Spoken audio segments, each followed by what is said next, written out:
Okay, guys, here we are. Welcome to another edition of Godzilla Wins. This is the best show you're going to find on the internet anywhere. It's got sports, it's got predictions, it's got analysis, and it's got our esteemed panel. You can't make this stuff up. Sheriff Clarke joining us as always from Chicago, Cubs fan.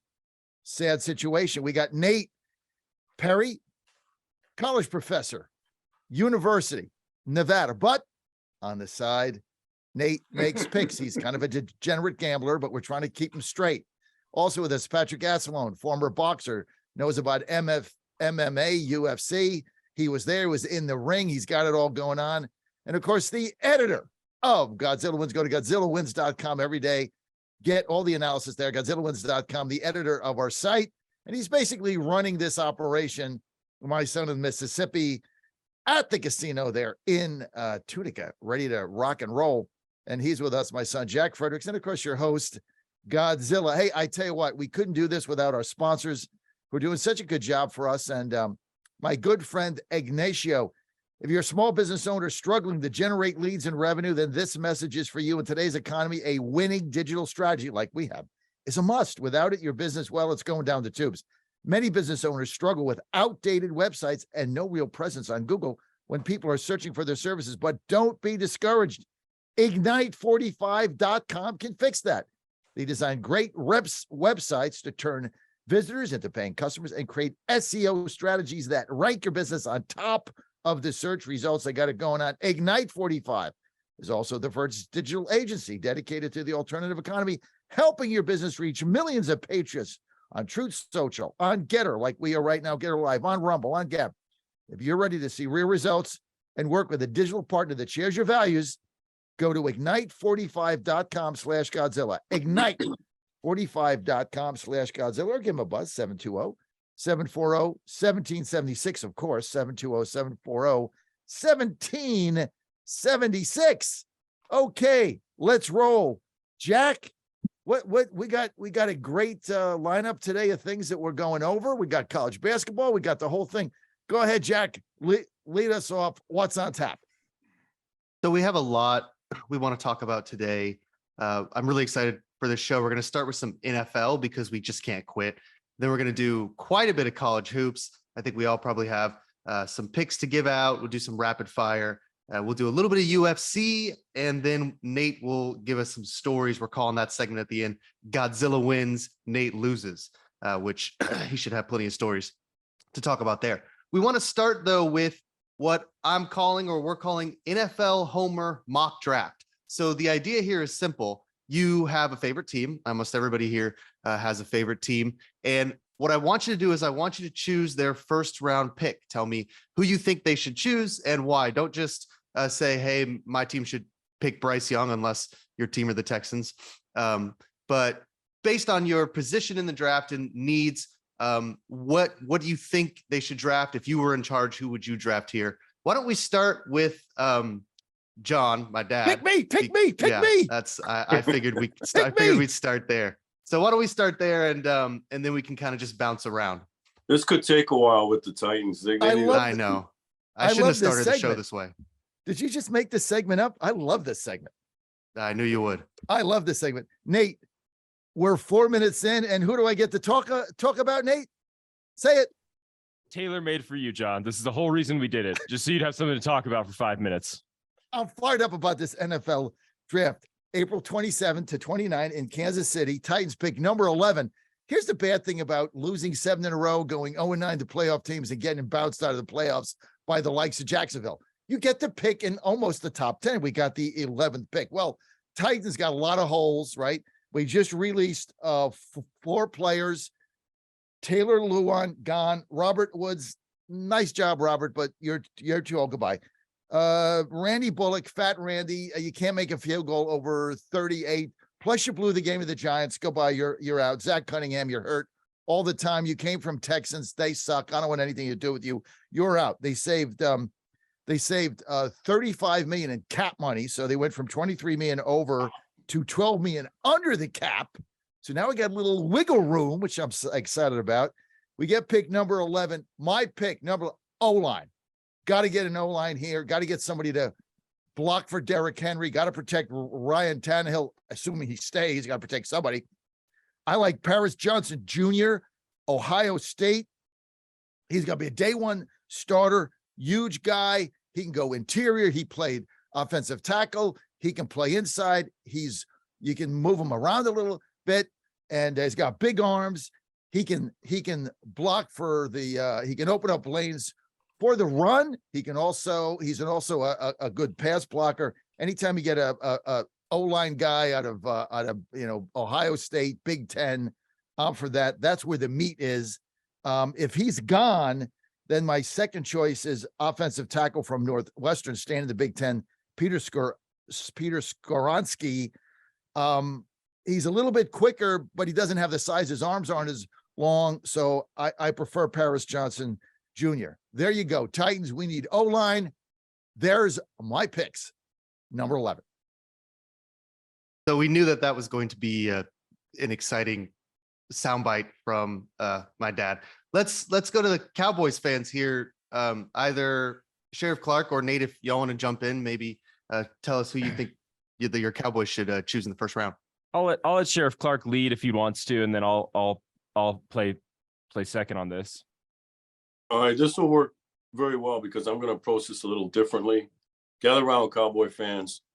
First of all, I think it has to start with the state of the organization. Got a couple free agents. They got to sign. Tony Pollard's one. What do you do with him? Zeke Elliott, you can't cut him outright because he'll count $16 million against the cap next year. So he said he's willing to redo his contract to give them some cap space. So that should help. I think they're most glaring, and I'll just go by position, and here's why. I won't get into names yet. I think it's a little early for that, but Nate can maybe pick up on that in terms of some names. But I look at need, and I think the Cowboys do too. They look at need. Now, every year I get from the Cowboys organization, an official Dallas Cowboys draft guide. This is the one from last year. This is the one from the year before. And it goes through all of the positions, regardless. It doesn't get into teams, all the positions. And then it'll rank like the top 10 from their scouting department coming out in terms of order. So that way, when the draft comes up, you look, hey, what are our needs? And I think the Cowboys' biggest need right now is they have to find another offensive weapon. The hell with free agency. They tried that route. It didn't work. They got James Washington from Pittsburgh out of free agency. I think the guy got on the field for maybe 3 games. Sure, he got injured, broke his foot. That just didn't work. Then they went to Ty Hilton around midseason, stopgap sort of thing. They couldn't find a complement to CeeDee Lamb. And what they need is someone who can stretch the field. The Cowboys do not have the ability to go over the top. Everything is to get their guy open in space. And then CeeDee Lamb, he had over 1,000 yards, 100 catches. But he's not really a burner. He's a guy who you get him the ball in open space, and he can get yards after the catch. So I think receiver is number one. The hell with free agency. Don't go out and get one of these other bums that some other team lets go. The next thing I think they have to look at is corner. They really need some help at corner. I like going with the young guys. Again, the Cowboys don't do a lot in free agency, and I like that. You end up overpaying. You end up reaching when you go the free agency route. They need another offensive lineman. Again, I'm sticking with what are their needs position-wise. Another offensive lineman, another linebacker, Van Der Esch is a free agent. I don't know what to do with him. He's often injured, plays well when he's on the field. But, Mike McCarthy, since he's gotten there, his philosophy in the draft is get younger, faster, and stronger. And if you look at some of the positions I mentioned, that's what we're talking about. Faster, receiver, younger, offensive line, stronger, defensive line. Here's the last thing I'll say about their need. They need an interior defensive lineman. They had a very hard time stopping the run last year, especially midseason. They had to go and get that in a trade, the guy from Oakland, as a stopgap measure. So those, I think, are the needs in terms of position. If Nate wants to go with some names, we can do that. But I'll wait till the Dallas Cowboys draft guide comes out that, again, I get every year. Then I'll go through and I'll start looking at some names.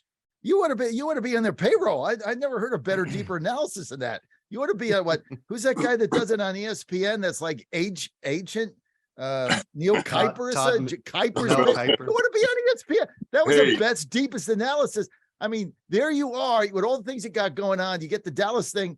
Do they still mail that out? Is that like a mailed copy? Like you get that in the mail? Do they still Yeah. do that? I'm on their mailing list. Yep. My uncle They played. said That's that why they mail you out a magazine and then you pour over it for days. That you want to be on there. You want to be part of. You want to be in draft room, wherever it is. Yeah, I should be, because some of the stuff that they do prior to the last couple drafts are pretty good, but prior to that, like Well, who's for making the instance, their decisions there? offensive Is it Jerry Jones is making the call?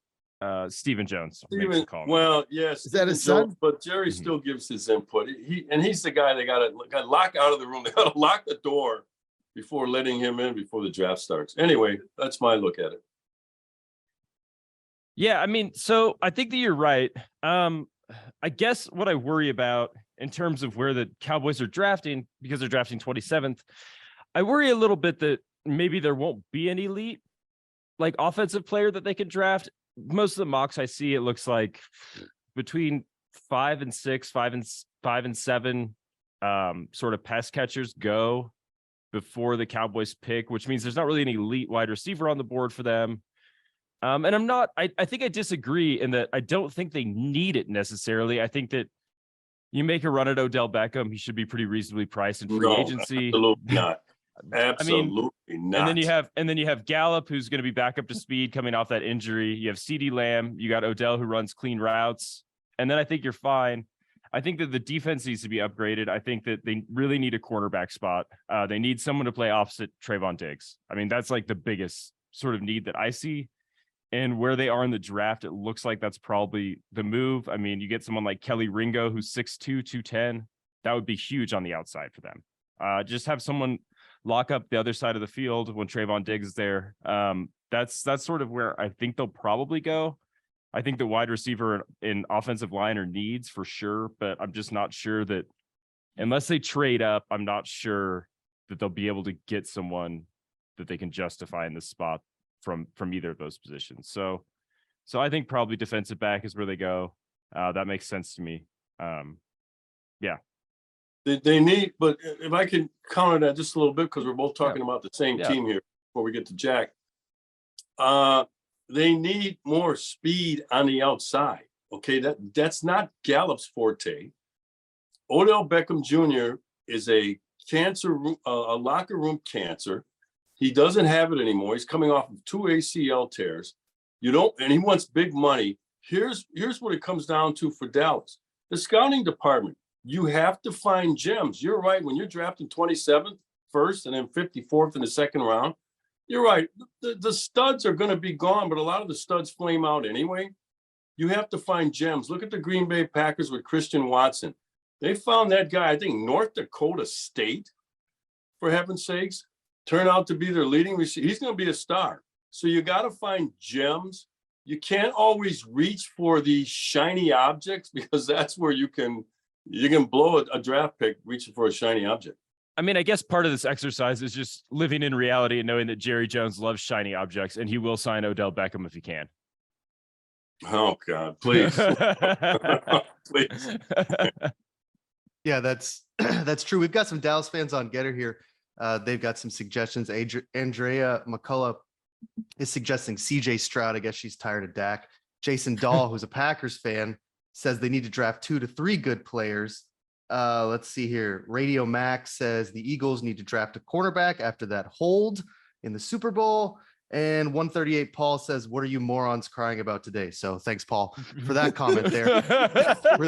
really glad that's our brand. I would tend to agree there. So with that in mind, I guess I'll talk about the Falcons very quickly. One of the good things about Atlanta is that when you stink, you get to grab the shiny objects because you get to draft high. So there's some names here that are really kind of interesting to me. Falcons need defense. They have plenty of offense. Arthur Smith really has that offense as one of the most efficient running offenses in the NFL right now. So I'm not really worried about that. I don't see them reaching for a quarterback. I think they like Austin Ritter enough to stick with him next year and in the future. So what they are looking for is defense. They really need an edge rusher. There's 3 or 4 on the board. Where everybody seems to want to slot them is Tyree Wilson out of Texas Tech. He's big. He's like 6'6", fast, tons of speed off the edge, really disruptive back there. It would be nice to be able to see Will Anderson from Alabama, Will Anderson Jr. fall. He's kind of the best edge rusher on the board right now. But there's a lot. Lucas Van Ness, Miles Murphy. I think I would love to see them draft Tyree Wilson, though, out of Texas Tech. Even though Texas Tech, as an Ole Miss fan, is not I'm not a huge fan of that organization, that school, because we're always playing them in bowl games for some reason, and they beat us this year. Well, who's your pick? Tyree Wilson.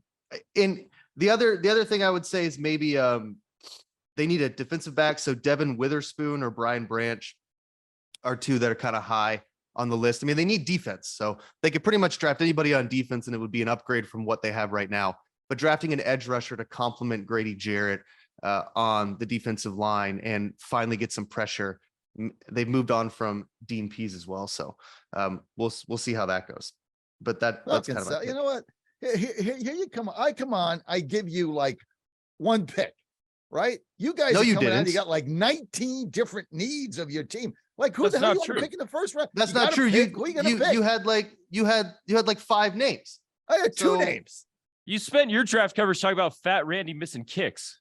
Yeah, like I mean, Were yeah, you you gonna draft a spent- kicker in the first round, John? No, we don't need no kickers. I don't need no stinking kicker. What good is a kicker if you can't get in the end zone? I need O-line. I need big beef. I want Big 10 O-line people. By the way, Big 12, what is going on with them, man? We got to have a whole segment on the collapse of the Pac-10. That's Pac-12. That thing, they're running out of money trying to stream things. I'm getting off topic. Go ahead. Yeah, let's we'll save that for a different time. Patrick, I don't know if you have an NFL team, if you want to talk real quick about that, and then we can move on. You know, my NFL knowledge fits in a thimble, so I'm going to cede my time to your dad so he can talk more about the Titans, because he only got to talk about 2 picks. Yeah, no, we don't need any more. My time. I'm giving it to your dad. Yeah. Okay. I like our team. I like our team going into next. I think we're good. Look, we need a wide receiver. We need some speed.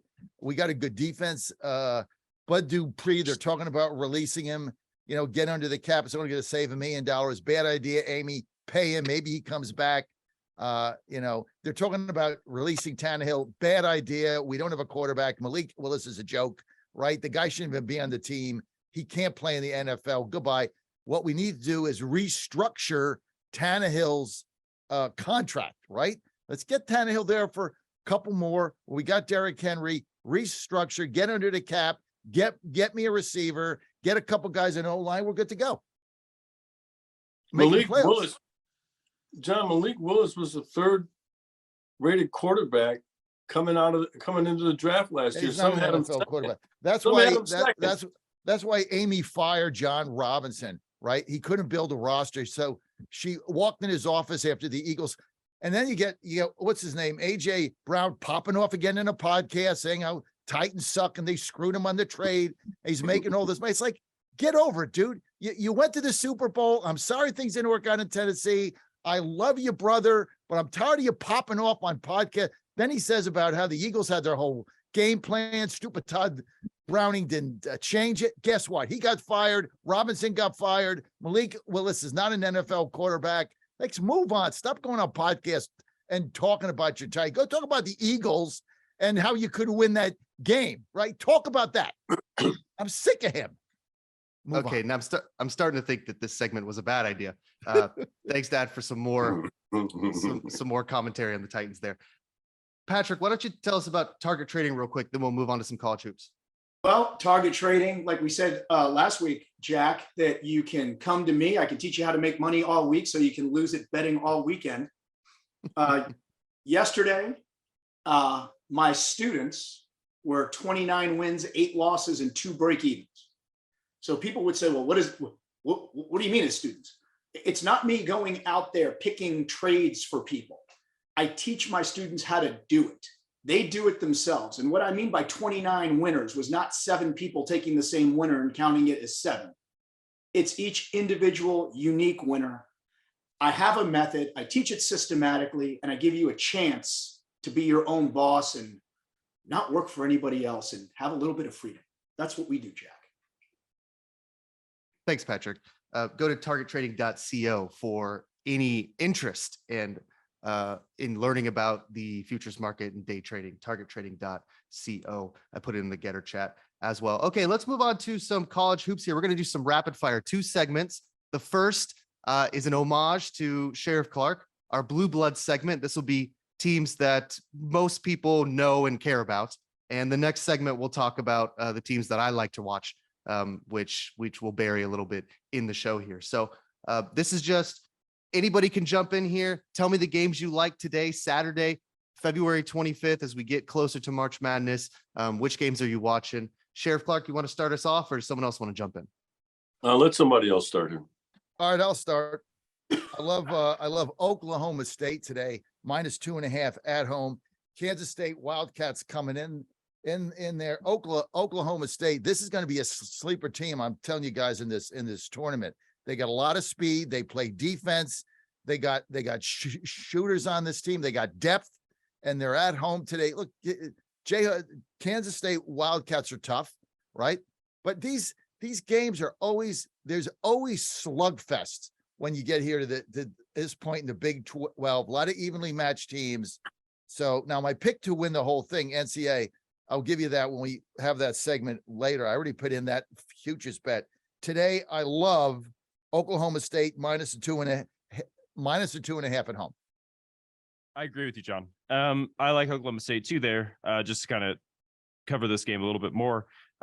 Mostly just because the Wildcats, Kansas State, they are terrible on the road. They're one of the worst teams in the country on the road in terms of performance. They way underperform their metrics when they're away from home, and they've dropped 5 straight in league play on the road. So I also like Oklahoma State here. Oklahoma State, I think this is a good chance to sort of buy low on them. And I think this is a good chance to sort of sell high on Kansas State, to use the sort of stock terminology that we use now. So yeah, I agree with you here, John. Nate and John picking the same team. Who's going to Yeah, fade us? world. Who's going to be fading us? Everybody should be fading The whole both of you. world. Everyone listening on Getter right now should probably be fading us. Yeah. No, I got this one in the bag, man. I've been on a roll. I went to Pennsylvania. Of course, I'm in North Carolina, so you can't do DraftKings there because this is like a backward state. So I got to go to Pennsylvania, man. I went on a roll. I hit like 5 in a row. I went on a roll. So Oklahoma State, baby, -2.5. Just win the game by 3. It's all good. Sounds so easy when you say it like that. I've certainly sat on my couch and said many, many times, just win the game by 3. That's just so easy until it actually happens and they win by 2. And you throw something at the TV and say you're never going to pick another college game again. So sounds so easy when you say it on the radio, but winning a game by 3 points in college basketball just seems so difficult when you need it to happen. Nate, you got some other games for us? Yeah, I do. So Blue Bloods. What about St. Mary's and Gonzaga? That's a game that I like. I like Gonzaga here. Mostly, I mean, in no small part just because Gonzaga always just owns St. Mary's. So that's sort of the basis for this pick in some way. But I just think they're a lot better team. Gonzaga had sort of a funky start. And St. Mary's has been playing better and better as the season has gone on. But I just think that Gonzaga is too strong offensively for St. Mary's. St. Mary's has some really good defensive metrics. They're probably inflated because they play in a pretty weak conference, like just generally. The West Coast Conference is basically St. Mary's, Gonzaga, and then more or less everybody else who aren't very good. So you're playing the best team in the country on offense in Gonzaga. They shoot almost 40% from 3. They shoot almost 60% from inside the arc. They can do basically whatever they want offensively. So I just worry that St. Mary's doesn't have quite enough firepower to keep up with Gonzaga like they do a lot of other teams with their defense. I just don't think those defensive metrics probably will hold up as well against the best team in the country at scoring the basketball. But didn't St. Mary's just beat them in overtime? They did. Yeah. So yeah. And this is a huge game. This is a huge lead because St. Mary's has a 1-game lead. So if Gonzaga wins this and they're both tied at 14-2 atop the sort of West Coast Conference standings, both with a 25-5 record. So this is a huge game. I just feel like Gonzaga probably gets right here. They're at home. This is probably just a game they win. So that's where I like it. Tell you what, dad is really locked in. He's calling out those St. Mary's Gonzaga's Look at head-to-heads. I mean, that's past your bedtime most of the time. I know that's some West Coast basketball right there. I just love now that Jack's taken this whole company over. I'm like so fired up because he actually. I bet does you a are. Well, because you do a show rundown. Like I never did that for the first 6 months we had this thing. Right now we get a show rundown. That's pretty impressive. Plus you're running the op. Plus I just get to come in and I don't have to do anything except give you winning basketball picks, which is why I exist anyway. So great job, Jack, on that rundown. Yeah, look, it's all about tailoring to your strengths, and I guess winning college basketball games is a new strength you've found. I've got a few that I like here as well that I'll talk about. I'm going to start with Duke, Virginia Tech. Little shout out to the Blue Devils there. I think that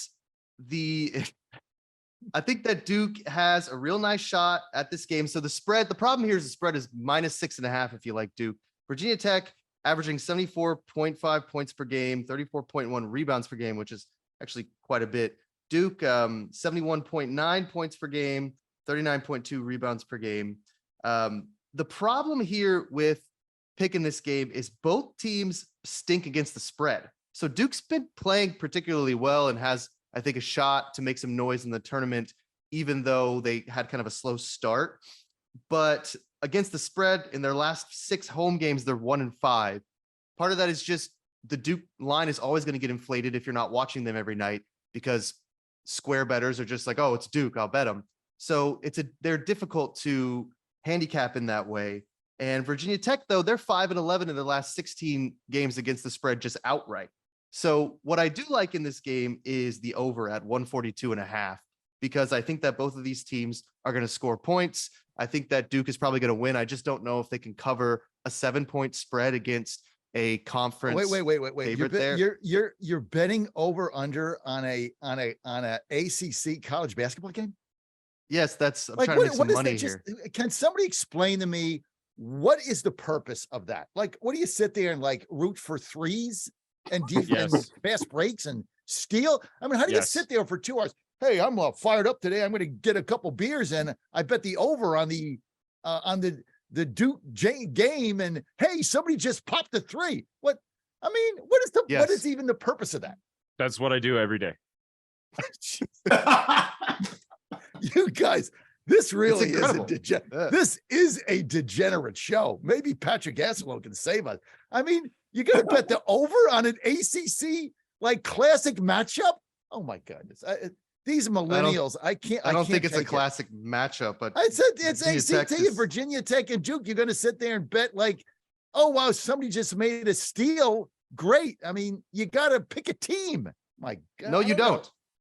Yes, it's like it's boring. It's only boring to you. It's not boring to us. I mean, we're just trying to win. So people bet all sorts of ways. Just because you only know how to do one thing doesn't mean the entire world has to bend to your very limited knowledge of gambling here. Give me a prop. Now you got me into that, even though I've never actually won one. Give me a prop. I don't play props for college basketball. I don't have the time for that, but I do have another game that I'll give out here. Sticking with the ACC, Miami, they're 23-5 this year versus Florida State. Florida State's 8-20. Miami really has really come on this year as a very strong team. Yeah, they're like, I think they've won their last 7 games. They're just a complete team, just an absolute unit. Everybody on that team can score. They move the ball really well. They play very good defense. Florida State has had a really rough year this year, and the biggest issue with this game is their lead scorer, Matthew Cleveland, this is for the Seminoles, has missed the last 2 games. I don't know if there's really any reason or incentive to play him tonight when your season is going the way it's going. So I'm pretty certain that even with a 15.5 spread, which is the last number I saw, I'm still taking Miami minus 15.5 there, just because I think without Matthew Cleveland, I don't really understand how the Seminoles could score. And Miami is just, they're red hot. There's no reason they can't blow out the Noles. The spread has been jumping up. So it opened at like 11, goes up to 12, 13. So at some point you have to pick the other side, but 15.5 to me still not enough. And this is just a fun team to watch. I mean, one of the reasons I picked this game is Miami's just a lot of fun to watch right now. So if you're interested in really good college basketball, just throw on any Miami game. They're red hot right now, and I think they're going to make some noise in the tournament. They're, in my opinion, one of the best teams in the country. That's pretty good. John, you have to understand your son is trying to crawl out of a hole in terms of his betting. So when you do that, you operate in a land of obscurity. So you find this stuff. I'm surprised, Jack, though, you said you don't have time for prop bets in college basketball, but that's because you're watching point spreads move up and down during the week. You're using your time. That's so true. I'm not, this is not my strong suit. When you start getting into this sort of stuff, it's what you guys do somewhat for a living. I mean, you're involved in this. Obviously, I'm a huge sports fan. I like the Blue Bloods. And for the folks tuning in today, we did not rehearse this. I got these guys to talk about the Blue Bloods, for heaven's sakes, in college basketball after 2 weeks of listening to these obscure teams and these point spreads. So I went the other way this week. I said, I'm going to show these guys that I could do more than the Dukes, North Carolina, Kentucky, Villanova, UConn and UCLA. And I looked through the schedule this weekend. I came up with 3 obscure games. So you guys went Blue Bloods, and I'm going obscure games. And I didn't write the point spreads down in this, but here's a game I think you ought to look at. First one's Appalachian State versus Georgia Southern. And I'm going with App State. I can't tell you why, but that's who I'm going with. In the second game, check this one out. Kennesaw State versus Central Arkansas. First of all, I have no idea where Kennesaw State is, but I did look and see they're in the top 25. They're like number 20. Oh yeah, they're good. Owls are tough, man. This is obscene. How can Kennesaw State be in the top 25 and Duke isn't? I mean, this stuff is crazy. Anyway, I'll go with Kennesaw State because they're ranked in the top 25. That's the only reason. And here's the third game for you. Bellarmine versus North Florida. I have no idea where Bellarmine is. Maybe one of you guys can tell me because you guys drill down into this stuff. But anyway, I'll take them over North Florida. I don't know what the point spread is. But here I was going to try to impress you that I can look beyond the surface in college basketball. And I dig down deep where Jack, I'm surprised I didn't find Jack down there in my journey, this kind of stuff. But anyway, those would be my 3 games to watch. Yeah, look, Bellarmine's 14-17. The Knights are, I think, a team that could really interest a couple people. If you're interested, they play in actually I don't know where they play. Nate might know. I think But, Nashville. Nashville. Okay, yeah. So there we go. You see what I mean?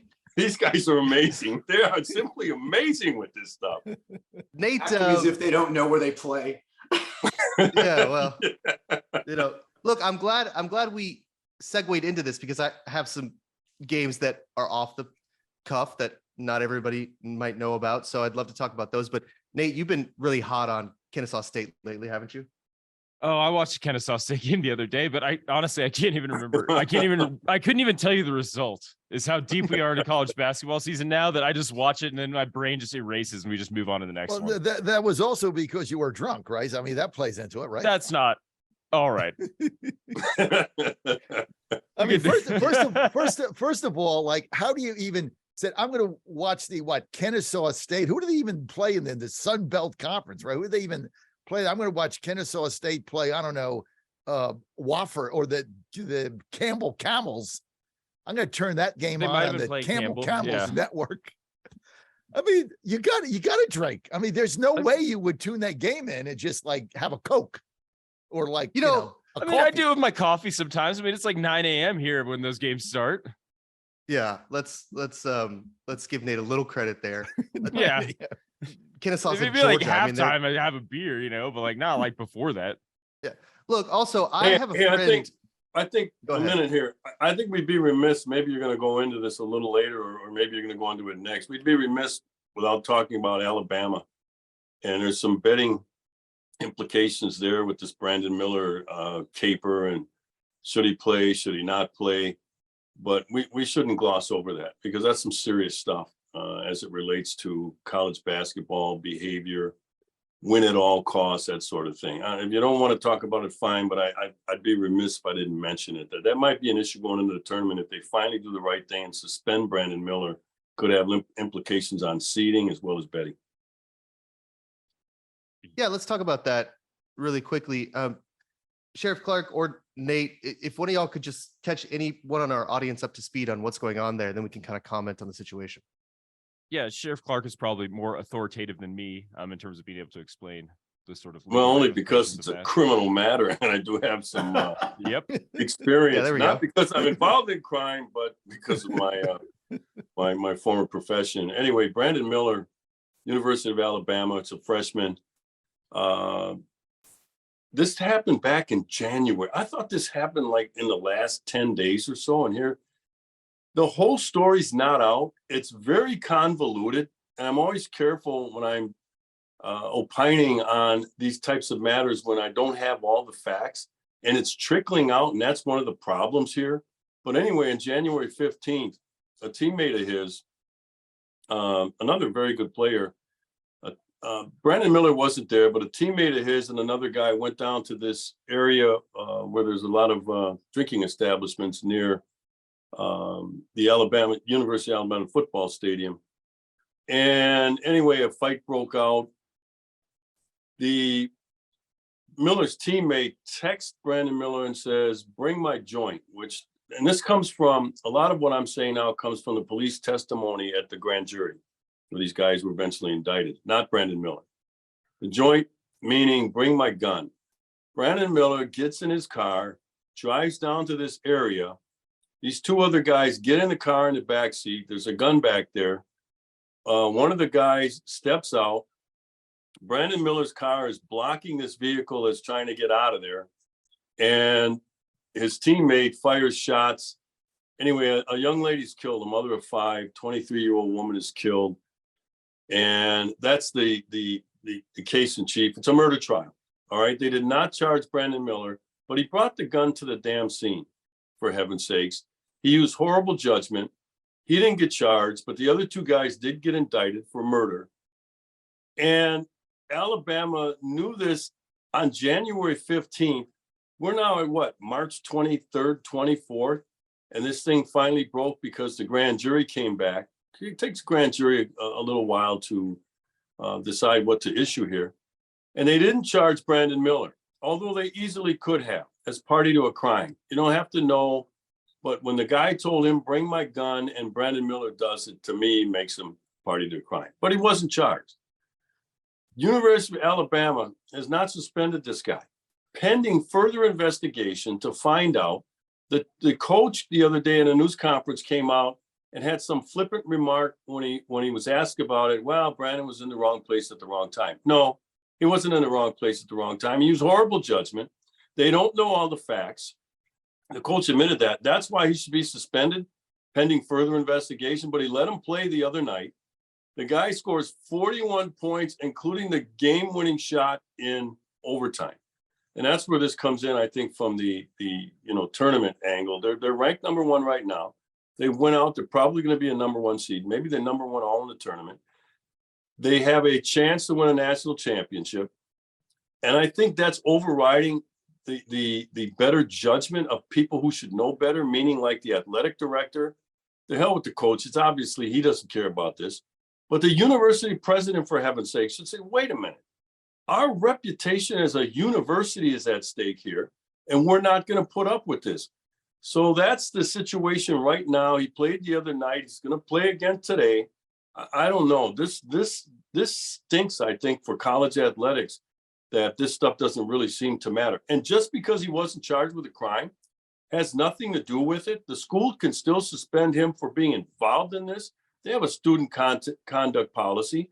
The team has a conduct policy, and at least suspend him. They can still let him go to class, so he's not being harmed that way, regardless of whether he's charged. But I don't know. This is sick. like I said, 23-year-old woman, mother of a 5-year-old, is dead. And this guy goes on like, nobody's business. And then I heard another talking head the other day. Sorry to take up so much time, but this, like I said, is very convoluted. Well, there's another talking head on another network who said, some NBA scout, because he's going to be a lottery pick. I forgot to throw that. He's going to be a lottery pick next year in the NBA. He said some pro teams scouts might be looking and saying, hey, if this guy can be involved in this and still go out and block that out of his head and score 41 in the game winner, that might be a guy we want. You know who else can behave like that in the psychology world? Psychopaths can stab you to death and then go down the street and have a sandwich and a cup of coffee and then block it out and not feel any different. So I don't know. This stinks. Yeah, I think it does stink for a lot of different reasons, as you mentioned, Sheriff Clarke.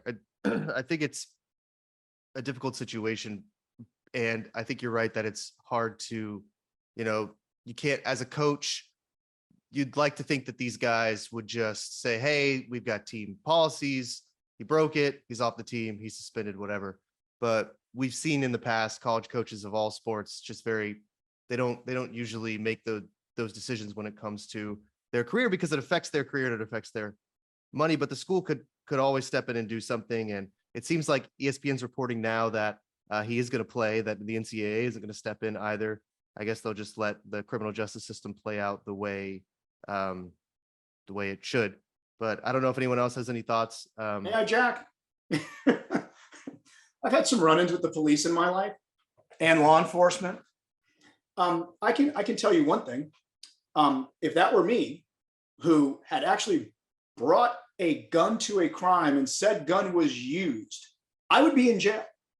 So I don't care if the kid can play basketball. I don't care if he's an A student. I don't care if he's about to cure cancer. He's part of this. I don't even see why this is a discussion. It doesn't make any sense to me. He should be gone, expelled. And if he makes decisions like that, going back to Sheriff Clarke's point about the NBA, oh, he can just block it out and play. What else has this kid done that we don't know about just because he didn't get caught? Right. Yeah. Here's another thing I looked at, because I try to dig deep into these things. The question I had was, this prosecutor, the district attorney in Tuscaloosa County, I wondered where he went to law school.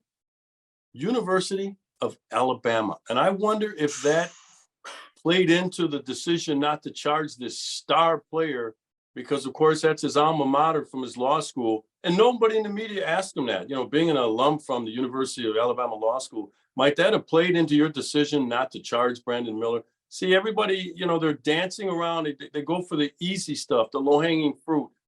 And somebody ought to ask that prosecutor, should you have recused yourself and maybe had some other office? And they could do that. So, a neighboring county look at this thing because you have ties to the University of Alabama.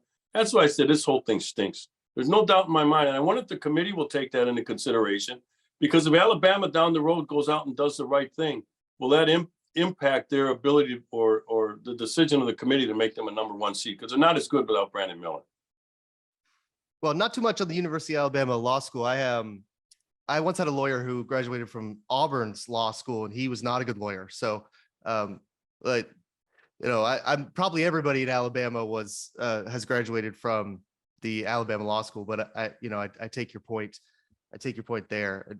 In these southern states too, when it comes to law schools, I mean, like in Mississippi, everybody in Mississippi has a law degree from Ole Miss, because it's not like those guys are moving to New York City working at a white shoe firm. We kind of. Well, I think college. Look, if I was the coach there, I'm not going to throw him off the team, but I think it goes beyond that. I think really this is the decision of the president of the University of Alabama. That's why you're president of a university, right? I mean, I think it's his decision, or her. I don't even know who it is. But if I was certainly the president, just based on the fact that he took a gun to the crime, I think you got to set an example for the entire student body, right? The entire family of University of Alabama. And I think he should be suspended. I'm not sure that should fall on the coach, I think that's why you're the president of a university. You got to make tough decisions. Jack, when you were at Ole Miss, and I used to go to those games, and they got rid of Colonel Reb, and then they got rid of the fight song. I mean, I was pretty upset over that, because that's part of the culture when you do Ole Miss. And so a lot of people were upset over it. People stopped buying tickets and all that. But, that university president made that decision that he thought was in the long-term best interest of the university. That's why he's the president. So I think it falls on leadership there. And I don't think he should be playing. Well, presidents do have to make those difficult decisions. I will say the hypocrisy of college sports. Nobody stopped buying football tickets when Ole Miss started making changes to the mascot and the fight song. So they may have said they were, but I was at all of those games because I was a student at the time. And afterwards I was a fan. And that stadium was just as full as it had ever been. So nobody stopped buying tickets because we switched our mascot from Colonel Reb to a bear.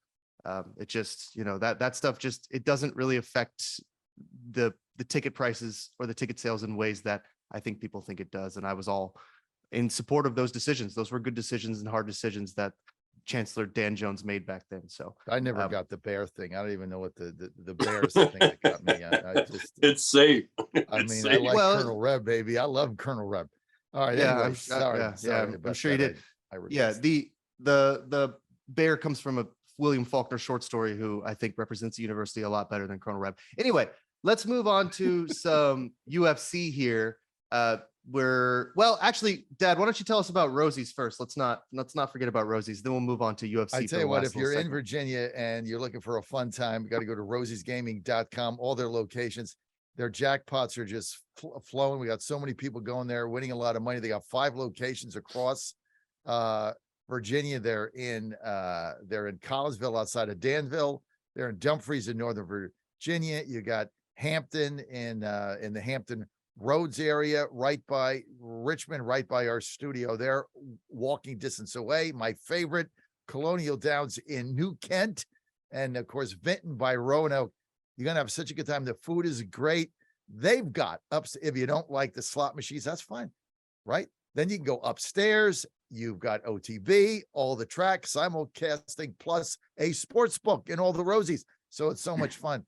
Look, take your girlfriend or your boyfriend, your significant other there on a date. It's going to be a fun night. Go to rosiesgaming.com, rosiesgaming.com. And for you guys out there, take it from me. Take your significant other there. You just might get lucky twice. It's all good. rosiesgaming.com. Thanks, Dad. So we're going to spend about the last maybe 10 minutes here. We might get some story time from Nate at the very end, but we want to save a little bit of time for UFC. At Godzilla Wins, we cover all your niche sports, I should say. So go to GodzillaWins.com for all your UFC coverage, all your Bundesliga soccer coverage, Premier League soccer coverage, all those games that Sheriff Clarke covered today. We love that stuff. I had a page and a half of notes on Fairleigh Dickinson versus St. Francis Brooklyn earlier that we didn't get to. So I'm a little sad about that, but I think I do like Fairleigh Dickinson in that game. So what we're going to talk about now is UFC Vegas 70. The main event, it's about all we have time to talk about. Nikita Krylov versus Ryan Spann. This is a light heavyweight bout. 2 fighters who have very good records and very different styles. Patrick is our resident UFC expert, having been a prize fighter himself. So Patrick, I want to start here with you. What do you see in this main event matchup between these 2 light heavyweights? Well, I see 2 entirely different styles. Krylov is a very plodding, go forward, in your face kind of guy. If you know about Fedor Emelianenko, he's got that kind of striking with his hands, where he's got these, and forgive me for actually getting into it because I get very dramatic when I do this. He's got these looping, snapping punches, not necessarily straight punches, whereas Spann, on the other hand, is a straight up, elbows down, straight down the pipe, straight punch striker. And he's nasty. This kid Spann has got the reach, I believe. He's just very long. And as a fighter, he's got as a stand-up fighter, he has better defense. he's much more athletic, so it's more aesthetically pleasing to watch him move. Whereas Krylov is more like a bull in a china shop, where he's just going to keep coming and coming and coming, and he's not going to stop. Now, there's one thing that I can tell you about Spann, which is it's shocked me ever since I've been watching him. He sets up using his strikes to essentially get his opponent to shoot on them. A lot of people don't see that. And you don't know this unless you've been in that kind of a situation. When you're getting your face pounded, you think, if I go to the ground, I'm going to be safer, because at least I'm not at the end of this guy's strikes getting my face turned into tapioca. And what happens is this kid has got such unbelievable Spann, I am saying, has such unbelievable shoulder dexterity, and his arms are so long, he can literally catch you in a guillotine front headlock from any position. He's tapped people out using this submission hold that most people would never, ever get caught in, much less tap out to. And he's dangerous from any angle. I think his striking is better, Spann.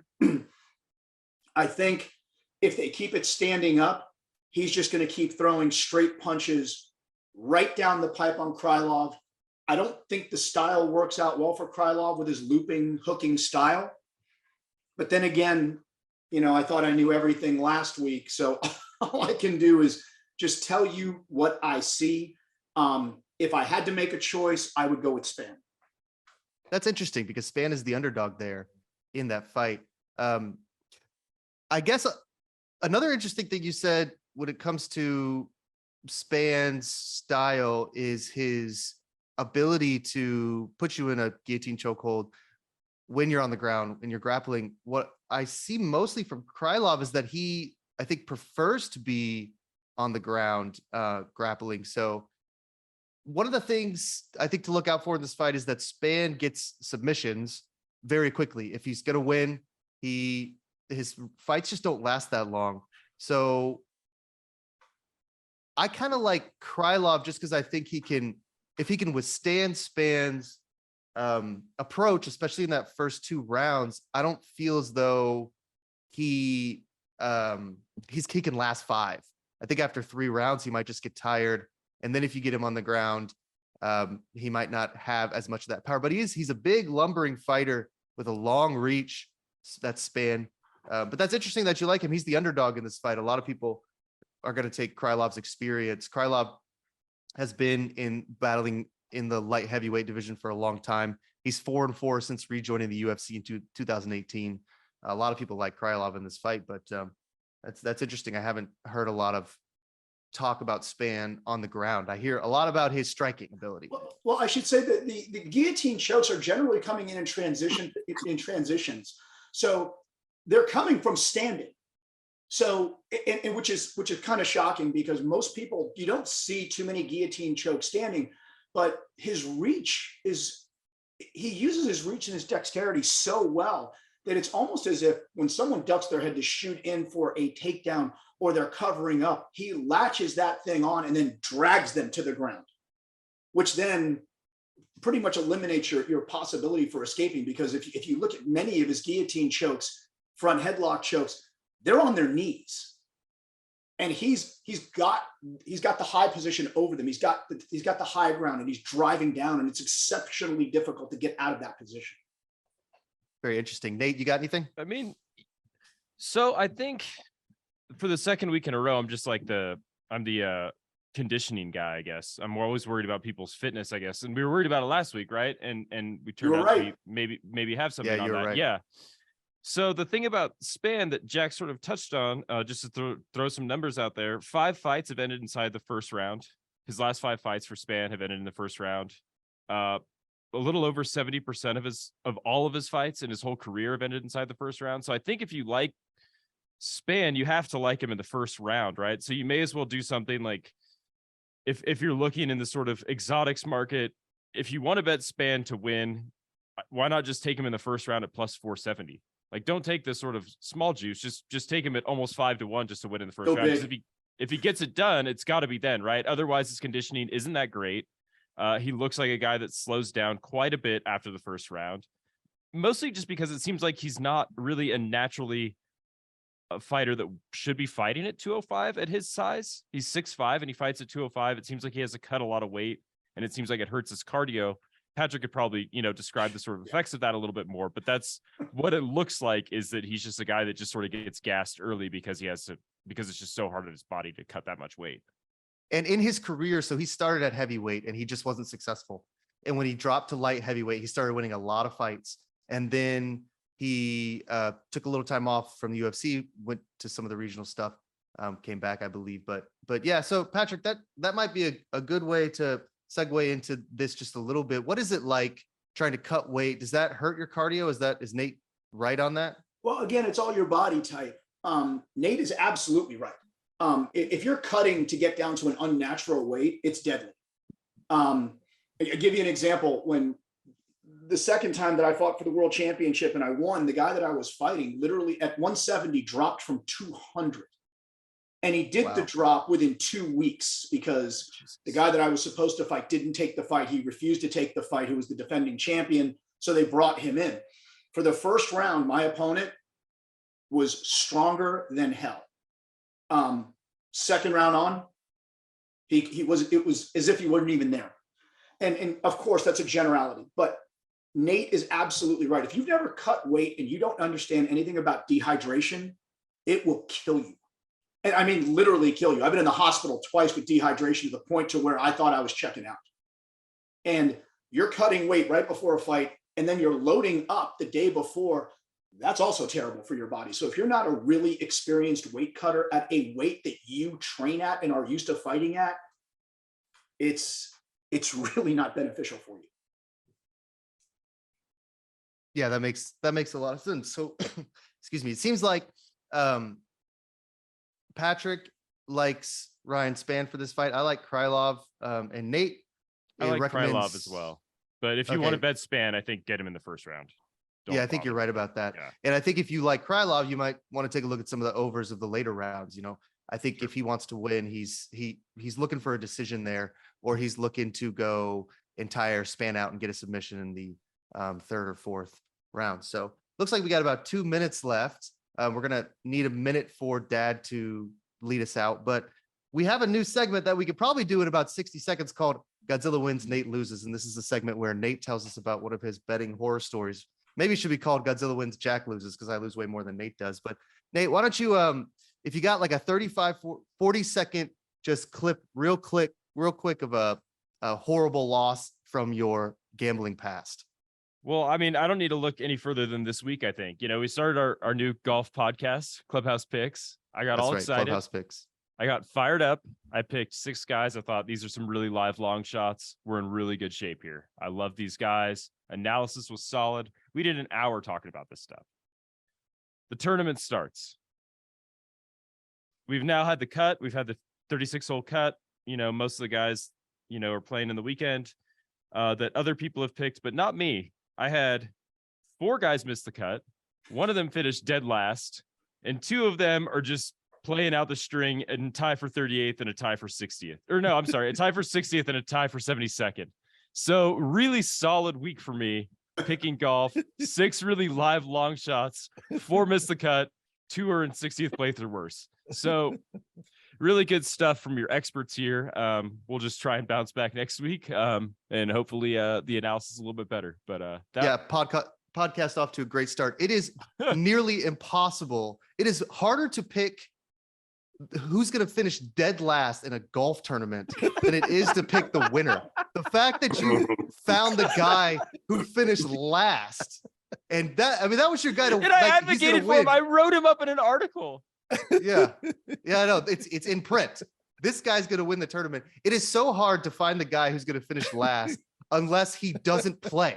That's usually the guy who, like he gets to one hole and he has an emergency. He's got to fly out to back home, yeah. So yeah, that's really, that's impressive. I didn't know you did that. So nice work there. Glad we have a podcast on golf now. Okay. Well, guys, another great show on Godzilla Wins. I'm going to leave you with my best bet of the day, just because I know you guys probably do want to make some money and not betting golf. I love Oral Roberts -5 at South Dakota State. Oral Roberts they're really good. South Dakota State, they just don't have the speed to keep up. Oral Roberts, they play a similar game like when I coached run and gun. I like Oral Roberts -5. That's my best bet of the day. I want to thank everybody here for Godzilla Wins and Sheriff Clarke, Patrick Assalone. Go to targettrading.co. My son Jack, who's running this operation. So if you don't like it, call him, not me. And then also Nate, you pick the guy that finishes last on a golf podcast. I mean, that is like you can't make this stuff up. Like he finished last in a golf tournament. Like there's like how many people start? Like 250 people? Like 152. 152. You can pick the guy that finishes last. On that note, folks, we will see you next week for my son Jack Fredericks, Nate Perry in Reno. I guess that's why you're in Reno. You're stuck in Reno. And Sheriff Clarke and Patrick Assalone. Up next on the John I got to stop laughing. Up next on the John Fredericks Radio Network, you're in the War Room with Stephen K. Bannon. You're not going to get a lot of sports there. We'll see you next week. Thanks for being with us.